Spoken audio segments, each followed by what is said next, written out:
주의 말씀은 내 인생의 빛입니다. 주의 말씀은 내 삶을 변화시킵니다. 오늘도 주의 말씀에 마음의 문을 엽니다. 말씀하여 주옵소서. 듣고 깨닫고 말씀대로 살겠습니다. 아멘. 할렐루야. 전 세계가 지금 전쟁통에 있습니다. 여러 군데에서 전쟁하느라 바빠요. 그런데 우리도 지금 전쟁터 속에 살아가고 있습니다. 좀 질적으로 종류만 다를 뿐이지 이 땅은, 이 세상은 모두가 다 전쟁 중에 있다. 저 산에 한번 가보십시오. 숲속에 가보면 그 안에서도요, 동물들 그리고 벌레들 사이에도 치열한 전쟁이 지금 벌어지고 있습니다. 성암산에도 백자산에도 한번 가보십시오. 그 안에 들어가면 잡아먹고 잡아먹히는 약육 강식의 먹이 사슬 작동하고 있다. 인간 사회에 이건 두말하면 잔소리일 것 같습니다. 사람들 사이에도 지금 전 세계가 전쟁통에 있죠. 우리가 살아가는 시간, 모두가 죽느냐 사느냐, 그런 전쟁터 속에 우리가 들어가 있다. 교회도 성도도 세상이라는 전쟁터 속에서 살아가고 있습니다. 세상에서만 전쟁을 하느냐? 아니요. 교회 안에서도 전쟁 중입니다. 이 전쟁은 개인의 선택에 상관할 바가 아니지요. 나는 전쟁하기 싫다. 그렇다고 전쟁 안 하는 게 아닙니다. 우리가 원하든 원하지 않든 전쟁은 하게 되어져 있습니다. 그래서 교회 그리고 성도의 사명은 영적 전쟁터 안에서 죽어가는 생명을 살리는 겁니다. 내 영혼이 죽어가고 있느냐? 내 영혼도 살려야 되고, 또 주변에 그 영혼이 죽어가고 있는 자들이 있느냐? 그들도 살려라. 그 사명을 교회와 우리 성도들에게 주셨습니다. 오늘 본문 에베소서 6장은 영적 전쟁터에서 살아가는 성도들을 향한 권면의 말씀을 기록해 놓았습니다. 특별히 오늘 이 6장 10절부터 13절까지의 말씀은 성도들을 향해서 하나님의 능력으로 강건하여 져라 하십니다. 성도가 강해질 수 있는 방법을 기록해 놓았습니다. 여러분, 어떤 전쟁이라 할지라도 그 전쟁은 이겨야 됩니다. 전쟁에서 지고 나서 어떤 변명도 통하지 않습니다. 일단은 전쟁이 벌어지면 전쟁에서는 이겨놓고 자기가 옳은지 그런지를 따져 보아야 하는 그거, 이것이 전쟁의 속성입니다. 그렇다면 전쟁을 하는 군사는 강해야 되겠죠. 오늘 10절에서 성도가 강해지는 방법을 설명해 놓았습니다. 어떻게 강건할 것인가? 주 안에서 강건하라 하십니다. 이것, 우리 인생의 방향을 설정하고 또 그 설정한 방향대로 그 길을 걸어가는 것, 이것이 우리의 신앙생활이 되셔야 합니다. 우리는 태어날 때부터 전쟁터 속에 던져져 있습니다. 그렇다면 우리가 누구 편에 서서 전쟁을 할 것인가? 주 안에서 강건하실 수 있는 저와 여러분 꼭 되실 수 있기를 바랍니다. 전쟁은 주 안에서 하는 전쟁이 있고 주 밖에서 하는 전쟁, 두 가지가 있습니다. 그렇다면 주 안에서 강건하여진다라는 것은 내 스스로 할 수 없어요. 주 안에서 강건함을 얻을 때 우리 성도들 그 인생의 방향을 누가 이끌어 가실 것이냐? 여러분, 누가 이끌어 가시기를 원하십니까? 성령 하나님이 저와 여러분들을 이끌어 가시기를, 기도하실 수 있기를 축복합니다. 왜 기도해야 되느냐? 예수 그리스도와 연합하려고, 하나 되기 위해서, 한편 먹으려고, 그리스도와 연합하여 강건함을 누리고 그 은혜를 누리고 말씀의 진리의 전쟁을 하라. 오늘 본문에서 말씀하셨습니다.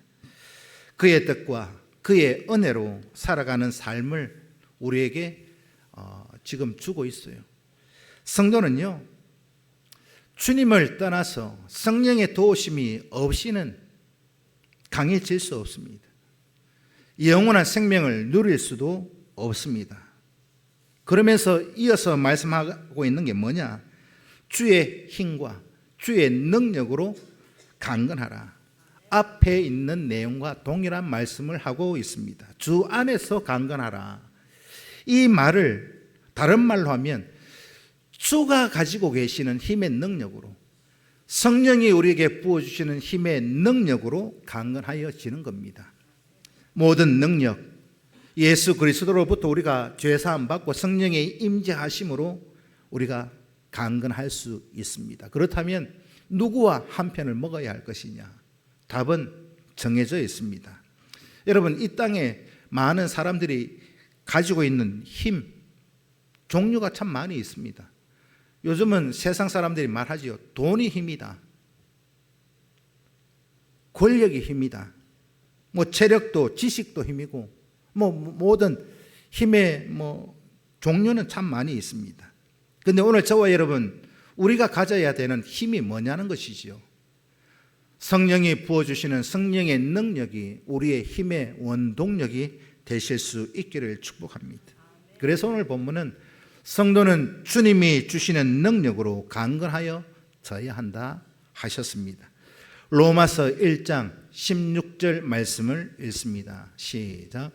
내가 복음을 부끄러워하지 아니하노니 이 복음은 모든 믿는 자에게 구원을 주시는 하나님의 능력이 됨이라. 먼저는 유대인에게요 그리고 헬라인이게로다. 아멘.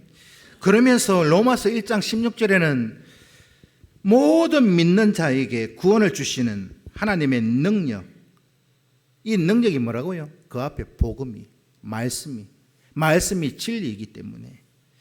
그러면서 오늘 본문 6장 11절에서는 무엇이라고 말씀하고 있느냐?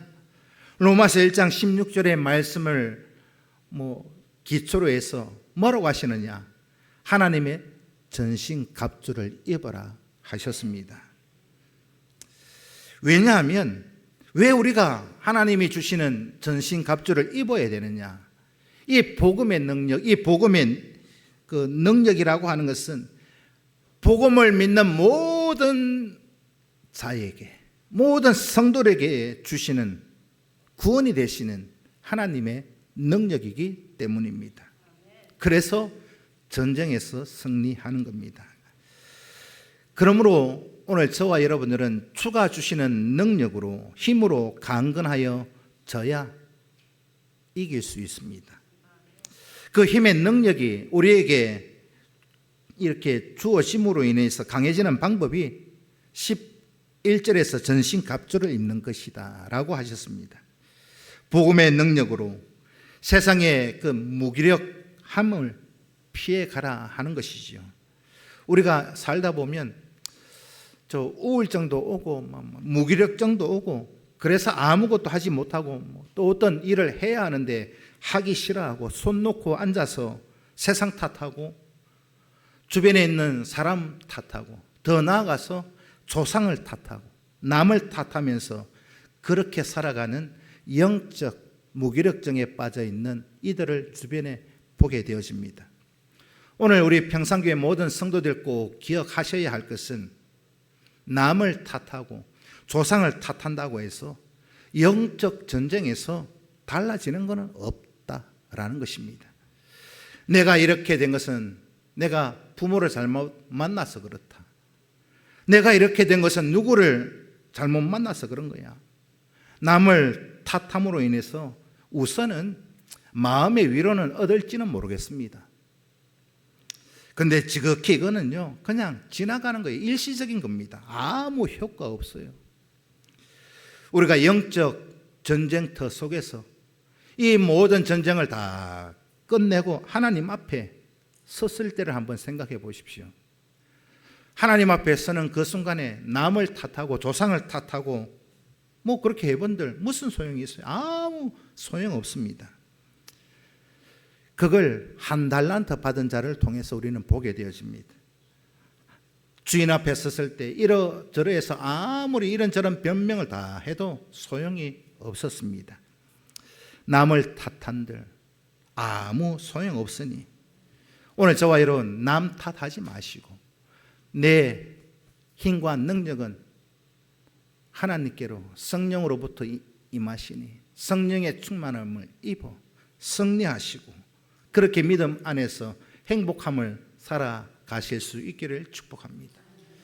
우리가 살다 보면 남 탓할 만한 일들이 있어요. 누구 때문에 이렇게 됐다. 그런데 하나님이 우리에게 이렇게 질문하실 것 같아요. 우리가 하나님 앞에 섰을 때 한 번은 다 서야 되잖아요. 그때 하나님이 이렇게 질문하실 것 같아요.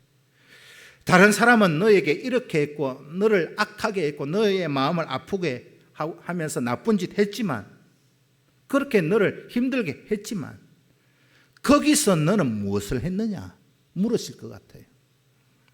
이 질문에 오늘 저와 여러분들이 어떤 답을 하실 수 있어야 하겠습니까? 창세기에 보면 요셉 참으로 남을 탓하려고 하면은요 일평생을 남 탓하며 살아도 살 수 있는 사람이 창세기의 요셉이었습니다. 형들의 배척을 받고 보디발의 집에서 모함을 받고 죄수로 감옥에 갇혀서 그렇게 살아갔던 창세기의 요셉, 그의 삶을 한번 생각해 보십시오. 남을 탓할 것 같으면요 평생을 다 할 수 있지만 요셉은 그때 뭘 했느냐? 하나님 앞에 자기가 기도하면서 하나님 앞에 내가 할 일이 무엇인가를 깨달았습니다. 그래서 이 요셉이 나중에 총리가 되고 나서 형들을 만났을 때 무엇을 말했는가를 보셔야 합니다. 당신들은 나를 죽이려고 했고 나를 해하려고 했지만 나는 그러나 하나님의 뜻을 발견하고 형들의 생명을 책임져 주고 당신들의 자녀들의 생명까지 내가 책임지겠다 했습니다. 왜 그렇게 했을까요? 남을 탓하고 원수 갚으려면 다 갚을 수 있는데 왜 창세기의 요셉은 왜 그렇게 했느냐? 하나님의 뜻을 발견했다는 겁니다. 그것이 요셉을 향한 하나님의 뜻이기에 나는 하나님의 뜻대로 나는 행동하겠다 고백한 것이 요셉의 모습이었습니다. 우리가 이 땅에 살아가면서 남을 탓하려고 하면요 세상 탓하려고 하면 많아요. 저도 많습니다. 누구 탓하고 할 것 같으면 저도 평생을 탓할 거리는 많아요. 그러나 기억할 것은 우리가 남을 탓한다고 해서 내 인생 달라지는 게 없어요. 남을 원망하고 남을 향해서 불평하고 남을 그렇게 막 욕한다고 해서 이 영적 전쟁터에서 승리하는 게 아니다라는 거예요. 실패하는 길이었음을 우리는 경험해 왔습니다. 오늘 저와 여러분 하나님 앞에 우리가 마지막 때에 우리에게 질문하시는 질문, 그거는 그렇고 너는 거기에서 뭘 했느냐? 이 질문 우리는 분명히 하나님 앞에 이 답을 하실 수 있어야 합니다. 언제까지 남 탓하고 언제까지 조상 탓만 하다가 그렇게 살아가야 합니까? 생각해 보면 지겹잖아요. 우리의 인생 지겨울 정도로 남을 탓하고 원망하며 불평하며 살아왔습니다. 그것만 했나요? 저주까지 했습니다. 여러분, 남을 탓하기 이전에 남을 향해서 저주하고 시기할 그 시간에 하나님을 만나시고 하나님의 뜻을 깨달으시고 하나님의 전신 갑주를 입으실 수 있기를 축복합니다. 살아가다 보면 나하고 똑같은 사람 있을까요? 없어요. 생김새는 비슷할지 몰라도 이 사람은 이래서 안 되고 저 사람은 저래서 안 되고 다 나하고 틀려요. 어떻게 남이 내 마음에 들까요? 나도 생각해 보니 내 자신의 마음에 안 드는데요. 내 삶을 돌아보고 내 모든 것을 내 스스로 나를 봐도 나 스스로도 내가 마음에 안 드는데 어떻게 남이 내 마음에 들 것인가? 그렇기 때문에 그거 여러분 남 탓할 이유는 없습니다. 그러니까 다른 사람의 어떤 부족한 점이 보일 거 아니에요. 그때 탓하지 마시고 그 부족한 게 내 눈에 보이면 탓하라고 보여주는 것이 아니라 저주하라고 보여주는 것이 아니라 그 부족한 사람 도와주라고 부족한 거 채워주라고 하나님 내 눈에 발견하게 하신 줄로 믿고 그렇게 살아가실 수 있기를 축복합니다. 여러분 막 부족한 거 내가 도와주기 싫다. 그러면 도와주지는 말고 아무 말씀 안 하시면 돼요. 그러면 중간은 가는 겁니다. 하나님 앞에 책망받을 일은 없다는 것이요. 둘 중에 하나만 하십시오. 다른 사람의 어떤 부족한 거 남을 향해서 남 탓하고 막 원망하고 야 저래 사나 막 불평한 모습이 내 눈에 보인다. 그 부족한 모습이 내 눈에 보이는 그 부분을 채워주시든지 아무 말씀하지 않으시든지 둘 중에 하나만 하실 수 있기를 바랍니다. 이어서 12절은 성도가 싸워야 할 대상이 누군가를 기록해 놓았습니다. 우리의 싸움, 우리의 전쟁은 혈과 육을 상대하는 것이 아닙니다. 다르게 말씀을 드리면 내 옆에 있는 사람이 아니라는 겁니다. 우리가 싸워야 될 대상, 이겨야 될 대상, 악한 영이다 하셨으니 창세기 3장 15절에 보면은요, 뱀의 후손과 여자의 후손들 사이에 영적 전쟁이 일어난 그때부터 지금까지요 벌어지고 있어요. 뱀의 후손들, 악한 영들이 우리를 넘봅니다. 깔지 뜯고 막 믿음 지키지 못하게 하고 신앙생활 못하게 하고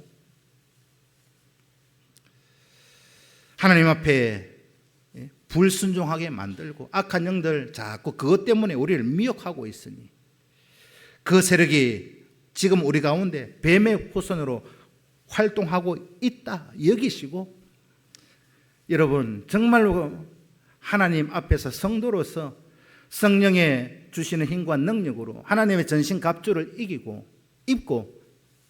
영적 전쟁을 이겨가실 수 있기를 축복합니다. 에베소서 2장 2절 말씀을 읽습니다. 시작. 그때에 너희는 그 가운데서 행하여 이 세상 풍조를 따르고 공중의 권세를 잡은 자를 따랐으니 곧 지금 불순종의 아들들 가운데서 역사하는 영이라. 아멘. 아멘. 하나님의 말씀에 불순종하는 이유는요, 그 배후 뒤에서 조종하는 자가 누구냐? 악한 영입니다. 악한 영들의 역사다. 내가 지난주에 말씀드린 것처럼 성령의 9가지 열매의 모습이 나타나지 않는다 라고 한다면 나는 악한 영에 사로잡혀 살아가고 있다 보시면 100% 맞습니다.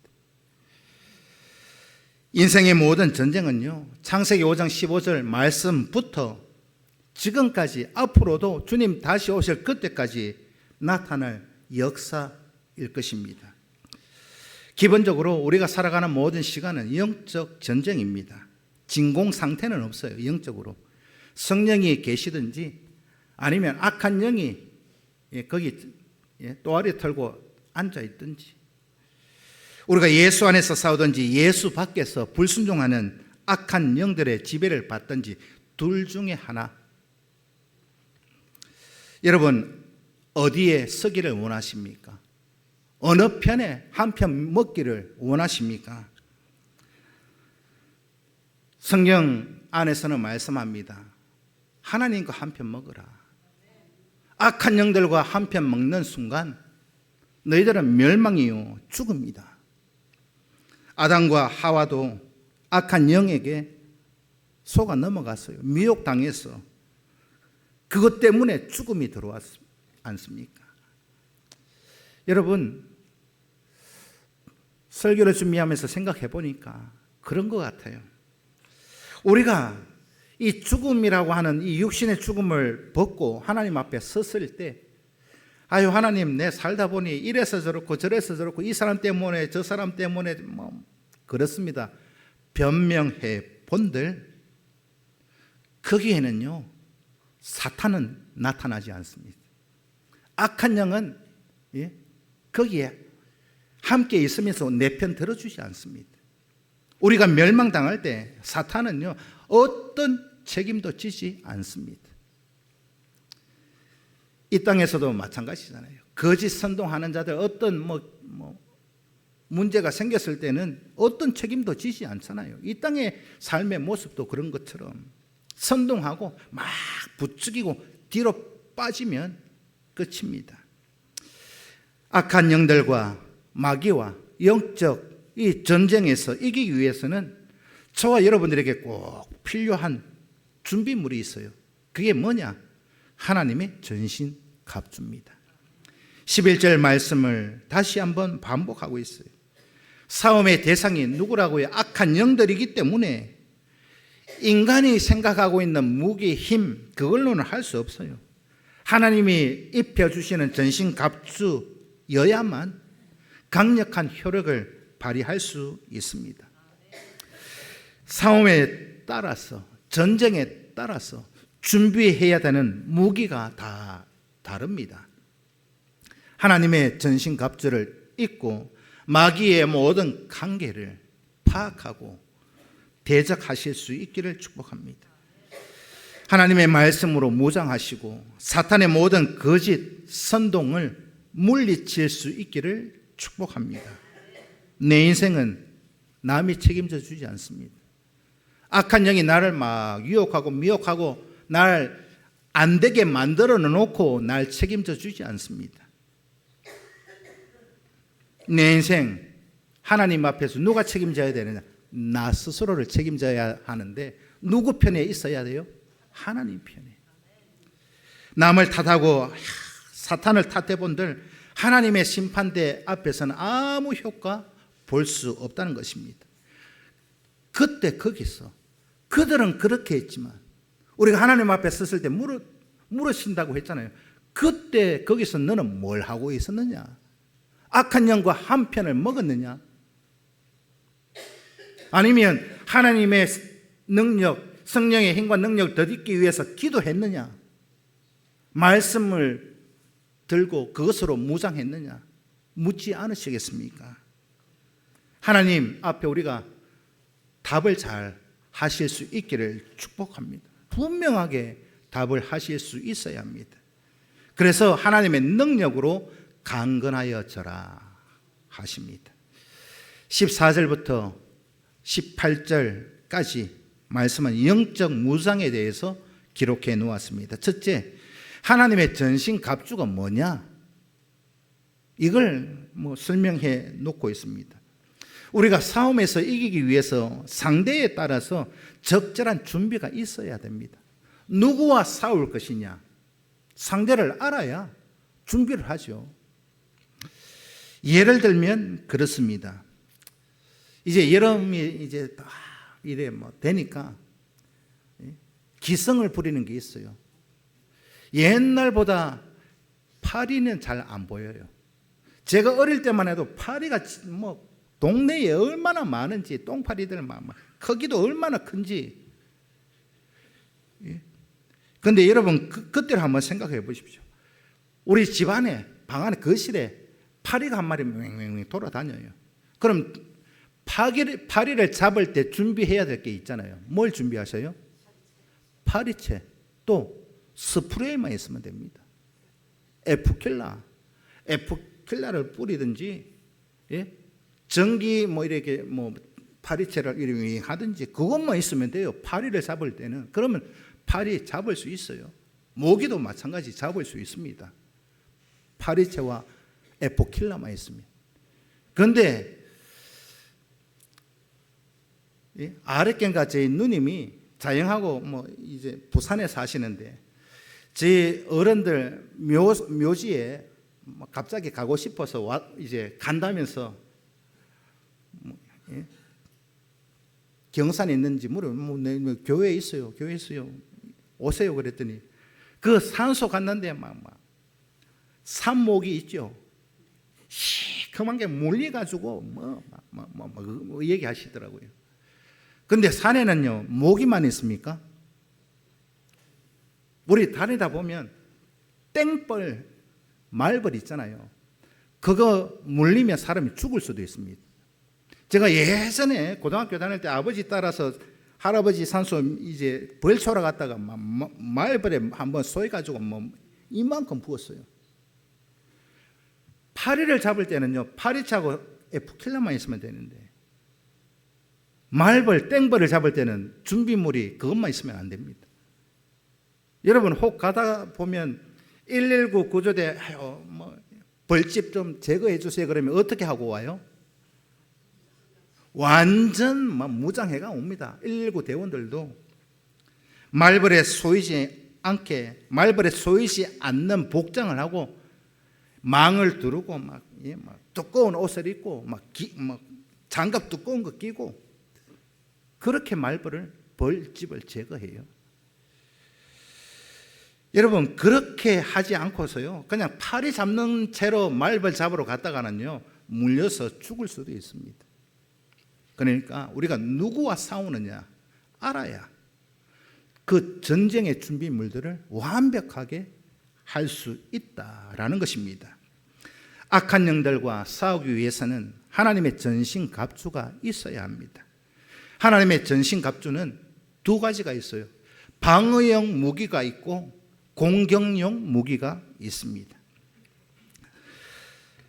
누구와 싸우느냐? 파리를 잡을 때는 방어용 무기는 필요 없잖아요. 파리가 날 문다고 해서 내 생명이 어떻게 되는 거 아니니까. 그러니까 마귀와 싸울 때는요 하나님의 전신갑주 방어용 무기와 공격용 무기가 둘 다 필요해요. 말벌을 잡을 때처럼 내 몸을 보호할 수 있는 장비를 다 하고 공격용 에프킬라가 있어야 되는 것처럼 영적 싸움, 악한 영들의 싸움은요 파리와의 싸움이 아닙니다. 말벌과의 싸움이에요. 자칫 잘못하면 한 방 쏘이면 죽을 수도 있는 그런 전쟁이라는 겁니다. 그래서 진리의 허리띠를 띠라 말씀하고 있잖아요. 하나님의 전신갑주를 입는데 진리의 허리띠를 띠어라. 유대인들의 복장을 유심히 잘 보신 분들은 알 거예요. 유대인들의 복장은요 통짜 복장입니다. 그냥 원피스처럼 통으로 되어 있어요. 우리나라로 따지면 한복하고 비슷합니다. 남자들도 풍부지만 거 이렇게 통짜로 입고 다녀요. 우리 여자 성도님들 옛날로 한번 생각해 보십시오. 한 몇십 년 전 여러분들이 시집 왔을 때 정직간에 가서 이제 새색시 한복을 입고 만약에 아침에 이제 첫날 밤 이제 시댁에 와서 하룻밤 자고 그 다음날 어른들 밥상을 차려 드려야 될 거 아니에요. 시집 와서 첫 밥상을 할 때 한복을 입고 하신 분도 있을 거예요. 맞죠? 한복을 입을 때를 한번 생각해 보십시오. 한복 입고 부엌에서 밥을 차린다. 그러면 제일 먼저 하는 게 뭐였습니까? 앞치마 먼저 합니까? 한복 제가 어릴 때 보니까 한복 치마 딱 이래 휙 감아가지고 딱 일단 치마 묶어요. 치마 딱 허리에 묶고 앞치마 하잖아요. 왜 치마를 딱 이래 돌려갖고 묶습니까? 그래야 민첩하게 부엌에서 일을 할 수 있으니까. 진리의 허리띠가 이와 같은 일을 합니다. 모든 행동의 시작, 허리띠를 묶고 시작하는 거예요. 그러면 우리의 싸움은 뭐에서부터 시작하느냐? 진리를 위한 내 영적인 살고 죽는 자의 싸움이지 않습니까? 진리가, 말씀이 우리의 싸움의 출발이고 싸움의 목적입니다. 말씀에 무장해야 되는, 말씀대로 살아야 되는 자가 말씀에 불순종하도록 나를 유혹하고 깨고 막 말씀대로 살만 너 손해본다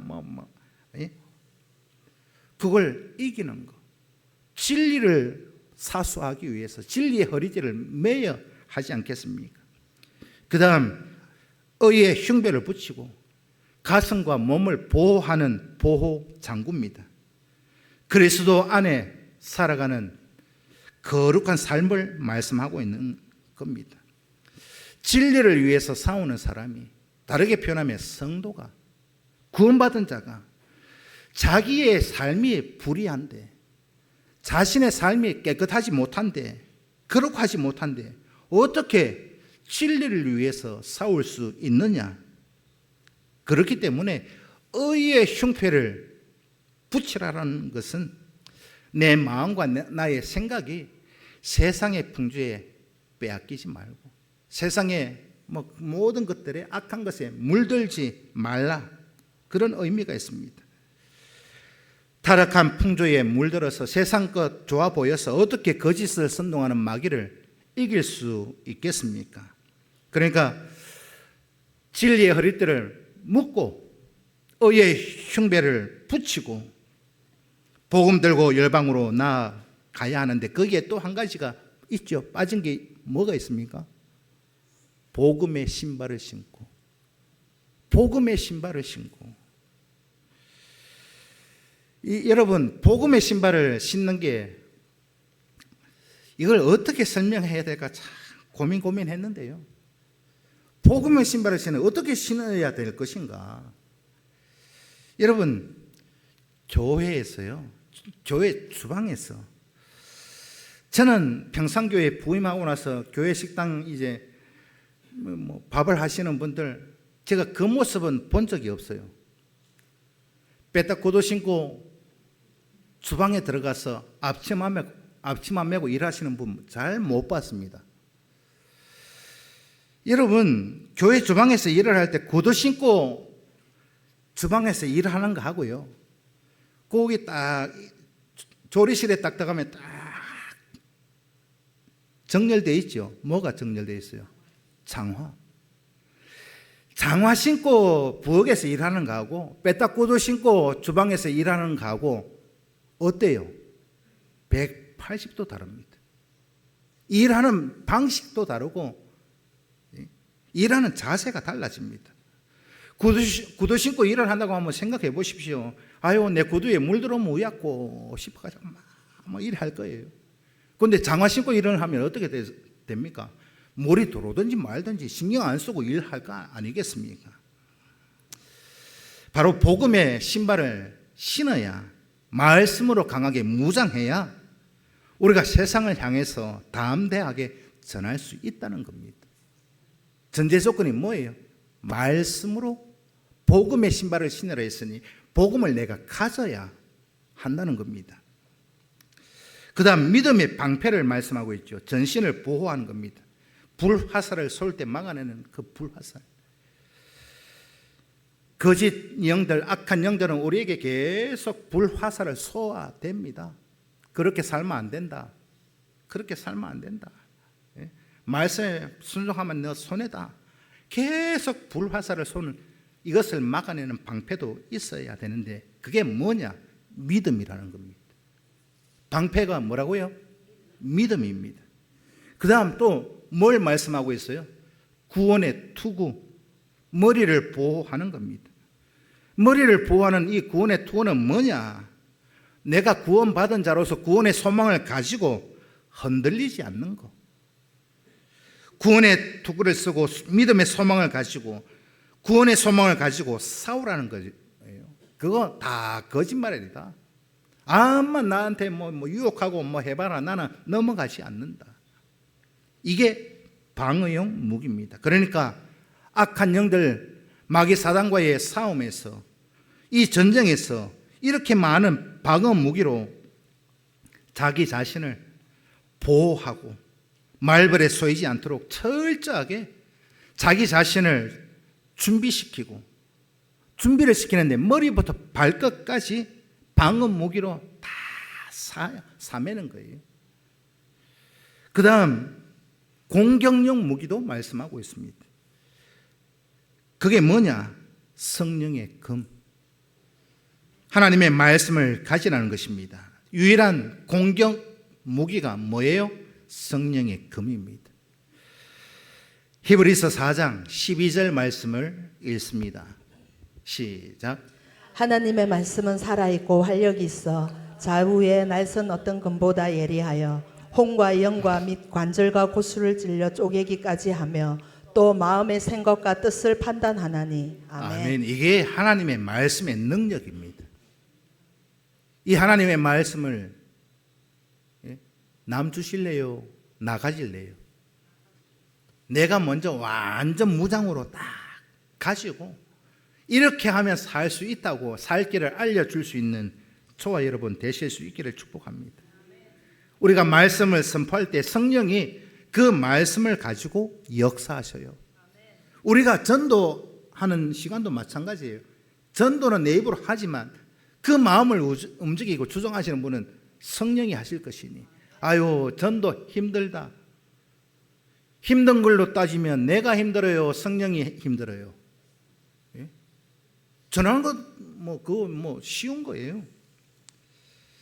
우리가 하나님의 말씀을 선포하고 나가기만 하면 역사를 이루실 분은 하나님이시니 성령은 말씀을 통해 역사하십니다. 이게 우리 성도들의 유일한 공격용 무기, 성령의 금입니다.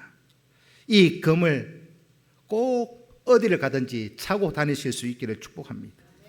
두 번째는 하나님의 전신갑주를 효과적으로 활용할 수 있는 방법을 말씀에 놓았습니다. 전신갑주를 입어라. 방어형 무기, 공격용 무기가 이렇게 저렇게 있다. 근데 이걸 우리가 활용할 수가 있어야 되잖아요. 아무리 좋은 장비를 줘본들 여러분 사용할 줄 모르면 무슨 소용이 있어요? 스텔스 전투기 저한테 F-35 한 대를 갖다 줘본들 저는 무용지물입니다. 쓸 수가 없는데요. 사용 방법도 모르고 쓸 수도 없는데 무슨 소용이 있습니까? 전투기로 이래 얘기 드리니까 잘 이해가 안 되십니까? 와닿지 않습니까? 여러분들 휴대폰요. 휴대폰. 요즘은 비싼 휴대폰이요. 400만 원씩 합니다. 휴대폰. 이렇게 펴는 거. 이렇게 펴는 거 400만 원씩 합니다. 휴대폰이. 제 휴대폰 요거요. 이건 좀 지난 건데 신제품이 얼마인지 압니까? 올려놓은 S26 울트라가 얼마 하는지 아세요? 휴대폰 하나가 200만 원 합니다. 200만 원 넘습니다. 200만 원짜리 휴대폰 들고 다니면서 최신형 휴대폰을 가지고 다니면서 제가 보니까 좀 그래요. 이 200만 원 넘는 걸 들고 다니면서 꼭 쓰는 걸 보면 효도폰 쓰듯이 써요. 전화 걸고 문자 보내고 이거밖에 안 해요. 그런 분들이 있어요. 아무리 좋은 스마트폰 가지고 다녀도. 그런데요, 이 휴대폰, 스마트폰 좋은 거 최신폰 이거 사가지고 쓰려면 공부해야 됩니다. 공부 안 하고는요 이거 쓸 수 없어요. 저도 전화기를 바꾸면 설명서 다 읽어봐요. 읽어보고 저도 해보고 해봐야 이걸 기능, 그렇게 해도 이 전화기에 있는 기능을 제가 100% 다 못 써요. 저 같은 경우는 한 10% 쓸라나. 요즘은 AI 폰 해가지고 물으면 답이 척척척 다 나와요.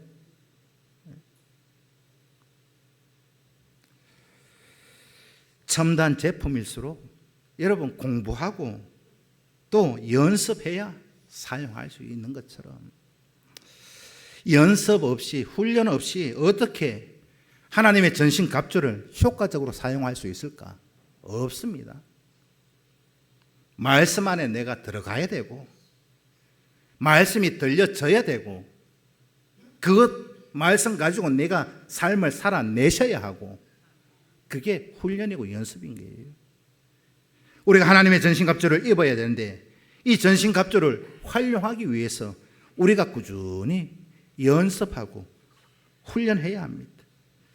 그래서 하나님의 전신갑주를 나의 것으로 100% 활용하기 위해서는 훈련하라 하십니다. 그게 뭐냐? 기도라고 말씀하고 있습니다.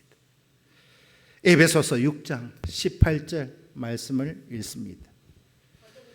모든 시작. 기도와 간구를 하되 항상 성령 안에서 기도하고 이를 위하여 깨어 구하기를 항상 힘쓰며 여러 성도를 위하여 구하라. 아멘. 어떻게 하라고요? 성령 안에서 기도하고 이를 위하여 깨어 구하기를 힘써 다른 성도들을 위해서도 기도해라. 기도하실 수 있기를 축복합니다.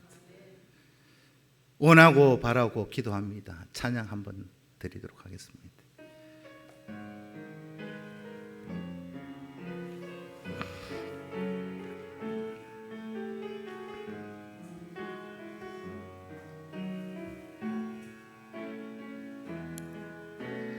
이 세상을 살아가는 동안에 나의 힘을 의지할 수 없으니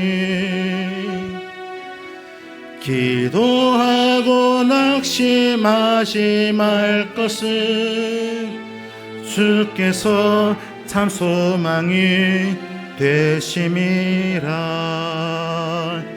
하나님의 꿈이 나의 비전이 되고 성령님의 성품이 나의 인격이 되고 성령님의 권능이 나의 능력이 되길 원하고 바라고 기도합니다. 주의 길을 걸어가는 동안에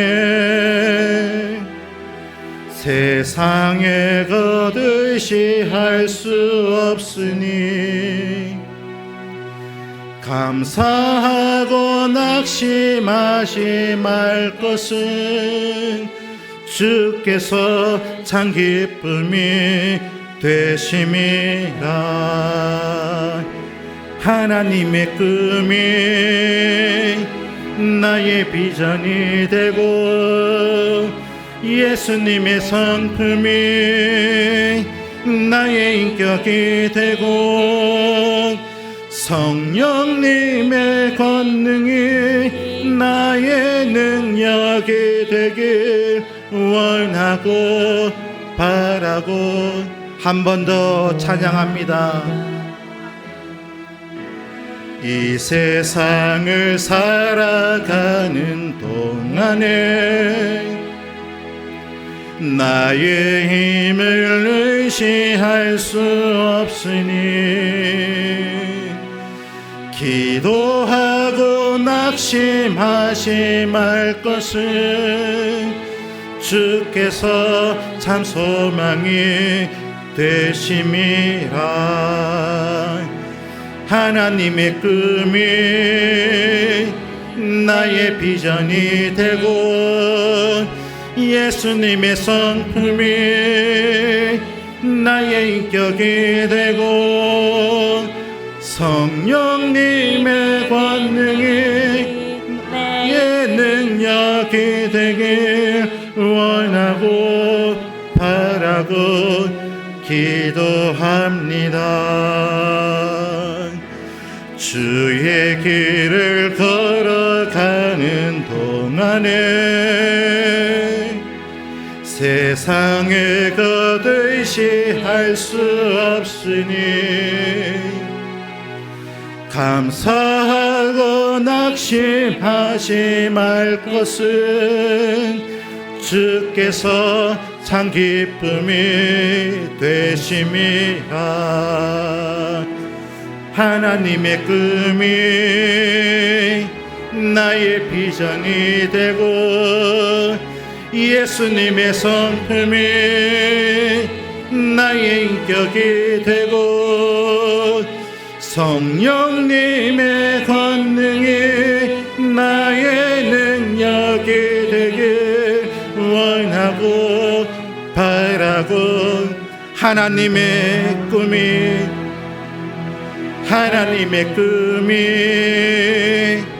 나의 비전이 되고 예수님의 성품이 나의 인격이 되고 성령님의 권능이 나의 능력이 되길 원하고 바라고 기도합니다. 원하고 바라고 기도하십니까? 그렇게 살아가실 수 있기를 축복합니다. 19절부터 뒤에를 보면 나를 위하여 기도하고 기도의 대상을 말씀해 놓았습니다. 기도는 무기의 효력을 극대화시키는 방법입니다. 능력입니다. 성령이 역사하지 않으면 하나님의 말씀은 공포탄에 불과합니다. 소리는 나지만 죽일 수는 없습니다. 우리가 선포하는 말씀이 성령이 역사해야 듣는 사람들에게 능력으로 역사하는 것이기 때문에 18절에서 어떻게 기도하라 말씀하셨습니까? 방금 우리가 찬양했던 것처럼 성령 안에서 기도하라. 나의 요구가 아니라 하나님의 뜻을 따라 구하실 수 있기를 축복합니다. 요셉, 내 마음대로 하고 싶은 대로 하면 원수 갚으면 돼요. 그러나 원수 갚고 싶지만, 그러나 나는 당신들 나를 해하려 하고 나를 죽이려 했지만 나는 당신들의 생명을 책임져 주겠다. 왜 그렇게 했습니까? 하나님의 뜻을 알았기 때문입니다. 이게 바로 요셉의 삶의 그 모든 기도가 하나님의 뜻을 구하는 기도였음을 알 수 있습니다. 그 다음 항상 기도하라. 기도는 군인의 지속적인 훈련과도 같은 겁니다. 군인은 날마다 훈련해야 무장되어집니다. 전쟁을 할 수 있어요. 바로 기도가 군인들에게 그렇다는 거예요. 군인들이 군대 가서 훈련 안 해봐요.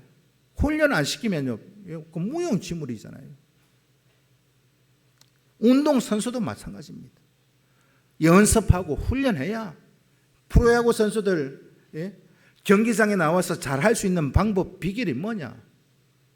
연습을 꾸준히 하는 거예요. 자기 몸 체력을 열심히 트레이닝하는 거예요. 한 번씩 야구 중계 이래 보면 키는 160밖에 안 되는데 그 선수, 삼성 라이온즈의 김성윤이라는 선수 키가 160밖에 안 돼요. 그런데요, 얼마나 안타도 잘 치고 홈런도 잘 치고 발도 빨라서. 그런데 비결이 있더라고요. 160밖에 안 되는 그 선수의 허벅지가 내 허리통만 합니다. 내 허리만큼 이렇게 굵어요. 그 굵은 허벅지를 유지하려면 얼마나 트레이닝하고 연습하고 관리를 해야 될까요? 운동선수도 기초 체력을 튼튼하기 위해서, 컨디션을 최상으로 올리기 위해서 훈련하더라. 그렇지 않으면 좋은 성적을 낼 수 없는 것처럼 우리가 전신갑주가 외형적인 준비라면 기도는 내면적인 준비인 것입니다. 다르게 표현하면 하나님의 전신갑주가 하드웨어, 컴퓨터의 그런 부품이라면 기도는 뭐냐? 그 컴퓨터를 움직여가는 소프트웨어 프로그램이라는 거예요. 내가 기도하면 역사하시는 분은 하나님이십니다. 그렇기 때문에 우리가 기도해야 승리할 수 있어요. 기도하지 않는데 뭔 이유가 있을 수 있느냐? 성령 안에서 기도하고 성령 안에서 꾸준히 기도하고 말씀 나에게 비추어 보고 말씀을 거울로 삼아 나의 삶이 말씀에 서 있나 그렇지 못한가. 성령 안에서 항상 전신갑주를 입고 기도로 마귀의 모든 유혹과 관계를 넉넉히 이기는 성도 되셔서 하나님의 전신갑주 입은 성도다운 삶의 모습을 나타내는 우리 교회, 우리 성도 되시기를 주님의 이름으로 축복합니다. 기도드리겠습니다. 살아계신 아버지 하나님,